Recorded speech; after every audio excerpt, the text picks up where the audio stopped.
Isa ka din ba sa gustong gumala sa Tagaytay pero wala kang sasakyan? No problem, commute is the key. I got you covered. Anyong friends, Winwens here. At dahil nakulayan na ang usapan sa GC, samahan nyo kami dahil magko-commute tayo.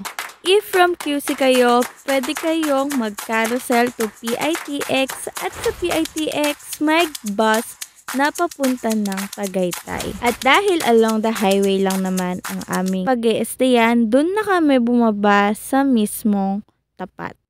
And it's time para maggala at kumain. Pero alam nyo ba na sobrang bihira ng sasakyan or mga jeepneys, taxis dito sa Tagaytay? But hindi namin i-gatekeep itong nakita naming app which is iPick app, a ride-hailing services app that will bring you to your favorite location or places. Nakakatuwa dahil bago pa lang ito at sa Tagaytay pa lang sila nag-ooperate. So, patient is the key talaga, pero I assure you na sobrang sulit ng kanilang rate.